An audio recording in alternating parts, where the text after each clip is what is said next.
Lela's India's biggest education fair. April 9th, Hotel Harita Kakatiya, Hanumakonda. నమస్తే, welcome to Suman TV. పుట్టపర్తిలో ప్రతిపక్షాలు పాలకపక్షాల సవాలుతో ఒక్కసారిగా ఉద్రిక్తత నెలకొంది. ఒక్కసారిగా అభివృద్ధి ఏముందో, ఏం చేశారో రండి చూపించండి అంటూ మాజీ మంత్రి పల్లె రఘునాథ్ రెడ్డి విసినటువంటి సవాలుకు ప్రతి సవాలుగా సిట్టింగ్ ఎమ్మెల్యే శ్రీధర్ రెడ్డి చేసినటువంటి అక్కడ సంఘటన ఒక్కసారిగా టాక్ ఆఫ్ ది స్టేట్గా మారింది. ఈ అంశాన్ని మనతో మాట్లాడడానికి వైసీపీ యువ నాయకుడు హరికృష్ణారెడ్డి నాతో జూమ్లో టచ్లో ఉన్నారు. హరికృష్ణారెడ్డి గారు, ఏంటి సవాళ్ళ రాజకీయాలు, ఛాలెంజెస్ రాజకీయాలు? మొన్నేమో కియా దగ్గర నుంచి లోకేష్ బాబు ఛాలెంజ్ విసిరారు, అభివృద్ధి ఎక్కడా అని. ఇప్పుడేమో మాజీ మంత్రి పల్లె రఘునాథ్ రెడ్డి చేసినటువంటి సవాలుకు ప్రతి సవాలుగా మీ ఎమ్మెల్యే చేసినటువంటి హంగామా, అక్కడ జరిగినటువంటి ఉద్రిక్తత ఎలా చూస్తారు? ఇప్పుడు ఒక ఎమ్మెల్యేగా గడిచిన 4 సంవత్సరాలుగా పుట్టపర్తి కాన్స్టిట్యున్సీకి సంబంధించి శ్రీధర్ రెడ్డి గారు ఏం చేశారో ఆయన గర్వంగా నిజాయితీగా చెప్పుకునేదానికి ఆయన సిద్ధంగా ఉన్నాడు.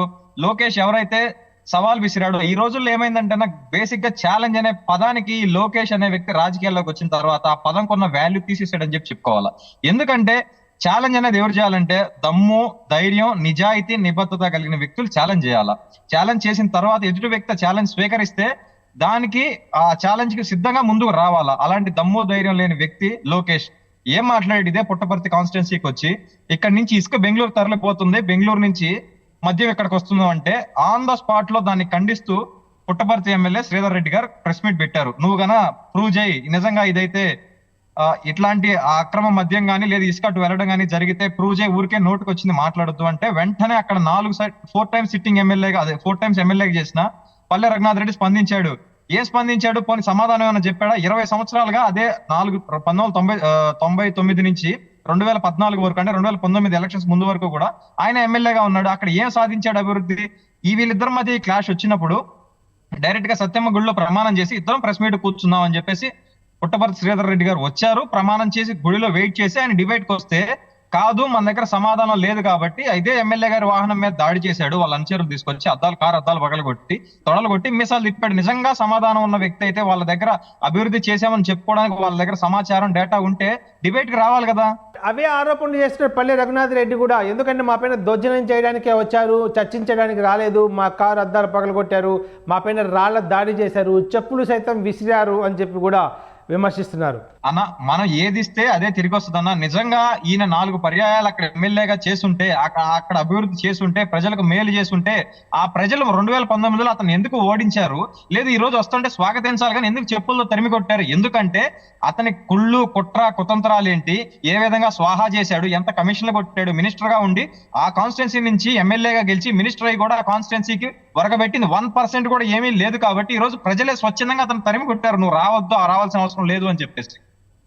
కానీ మీ ఎమ్మెల్యే ఏదైతే శ్రీధర్ రెడ్డి ఒక ఛాలెంజ్ విసిరారు లోకేష్ బాబు, మేము కానీ అనుకుంటే అనంతపురం దాటలేరు, రాయలసీమ దాటలేరు అని చెప్పి ఒక రకమైన హెచ్చరికలు జారీ చేశారు. సో ఇలాంటి రాజకీయాలు నడుస్తాయా? హెచ్చరిక జారీ చేసేదానికన్నా ముందు లోకేష్ అనే వ్యక్తి బహిరంగంగా ప్రెస్ మీట్ లోనే చెప్పాడు, కనీసం 12 కేసులు ఉంటేనే నా దగ్గరకు రండి, అప్పుడే మిమ్మల్ని తెలుగుదేశం కార్యకర్తగా గుర్తిస్తాను అని చెప్పేసి సాక్షాత్తు ప్రెస్ మీట్ లో 1000 మంది వాళ్ళ తెలుగుదేశం పార్టీ అనుచరులకు ఈ మాట చెప్పాడు. అంటే ఏంటండి, 12 కేసులు ఉంటేనే మీ దగ్గర రండి అంటే అతను ఏ విధంగా హింసని ప్రేరేపిస్తున్నాడో, వాళ్ళ కార్యకర్తల గొడవలకి, దాడులకి దిగమని చెప్పేసి ఏ విధంగా కుట్రలు పన్నుతుండే ఇక్కడే మనకు అర్థమవుతుంది. సో వాళ్ళు కుట్రలకు దిగినప్పుడు మేము ఇంకా శాంతి బాబు చిన్న అని అనుకుంటా కూర్చోవాలా? నిజంగా ఎవరైతే ఈ లోకేష్ లాంటి వ్యక్తులు ప్రేరేపిస్తున్నారో, కుట్రలకు దిగుతున్నారో వీళ్ళందరికీ ప్రతి కాన్స్టిట్యున్సీలో కూడా బుద్ధి చెప్తాం.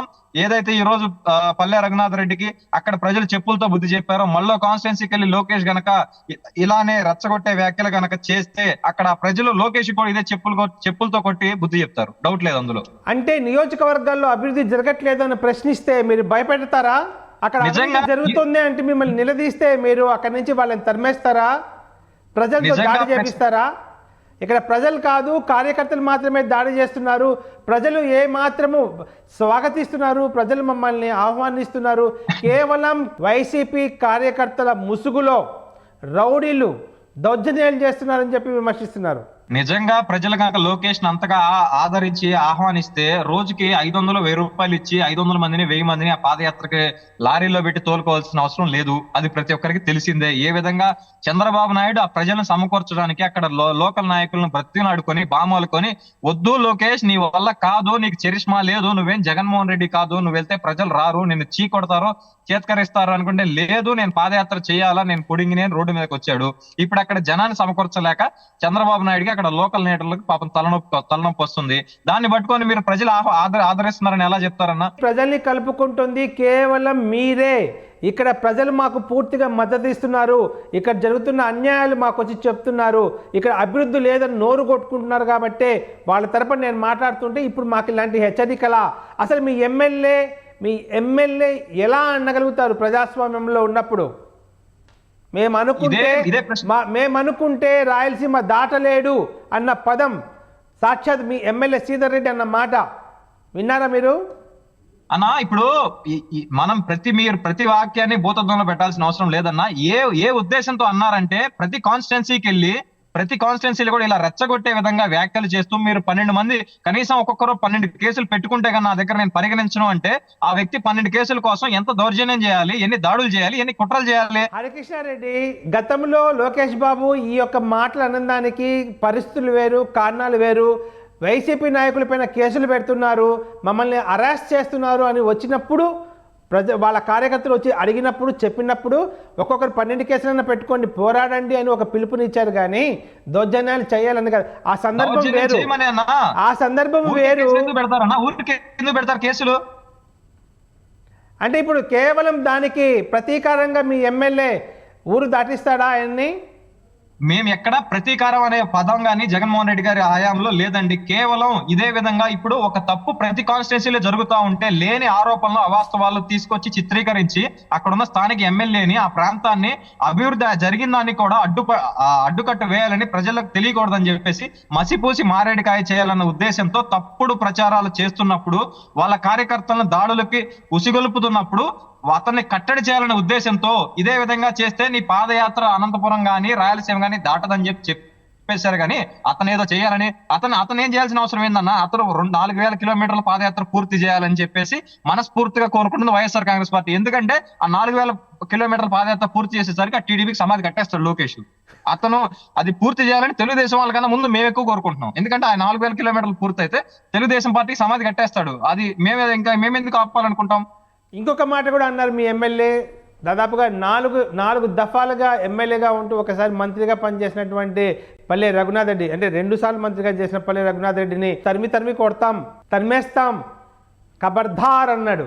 అది శ్రీధర్ రెడ్డి గారు ఒక్కరే చెప్పాల్సిన అవసరం లేదు. పుట్టపర్తిలో ప్రజానీకం మొత్తం అదే చెప్తున్నారు. ఎందుకంటే 1999 నుంచి 4 సార్లు అక్కడ ఎమ్మెల్యేగా గెలిచి, మొన్న కూడా 2014-19 టైంలో మినిస్టర్ గా చేసి ఏం సాధించాడు? అట్లీస్ట్ మొన్న జిల్లాల విభజన జరుగుతున్నా గానీ బాలకృష్ణ ప్రపోజల్ మేరకు హిందూపూర్ని జిల్లా కేంద్రం చేయాలని చెప్పేసి సంతకం పెట్టిన వ్యక్తి పల్లె రఘునాథ్ రెడ్డి. కానీ పుట్టపర్తి జిల్లా కేంద్రంగా ఉండాలని చెప్పి అక్కడ ఎమ్మెల్యే శ్రీధర్ రెడ్డి గారు దానికోసం పోరాటం చేసి పుట్టపర్తినే జిల్లా కేంద్రంగా తీసుకొచ్చి సత్యసాయి జిల్లాని చేశారు. ఇంకా ఏం చేశాడని చెప్పేసి ప్రజలు అతను ఆదరిస్తారు, ప్రజలు అతను తరిమి కొట్టకుండా ఉంటారు.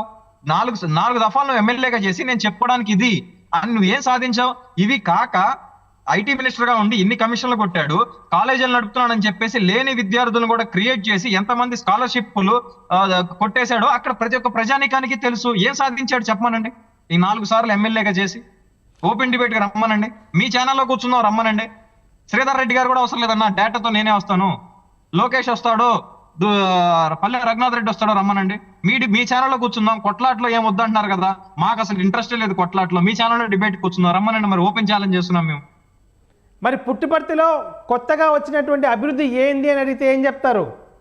మేము చేసిన 193 పుట్టపర్తికి రైతులు ప్రధానంగా ఉన్నారు. వారి కోసం 193 చెరువులకు సంబంధించి దాదాపు 860 కోట్లతో ఖర్చు పెట్టి వాటి చెరువులు తవ్వించడం గానీ, గ్రీన్ ఫీల్డ్ ఎక్స్ప్రెస్ హైవే తీసుకురావడం గానీ, ప్రతి ఒక్క రోడ్డు నుంచి ప్రతి ఒక్క గ్రామం నుంచి కనెక్టివిటీ రోడ్లు గానీ, సచివాలయాలు ఆర్బీకేలు ప్రతి కాన్స్టిట్యున్సీ నుంచి ఉన్నవే కదన్నా.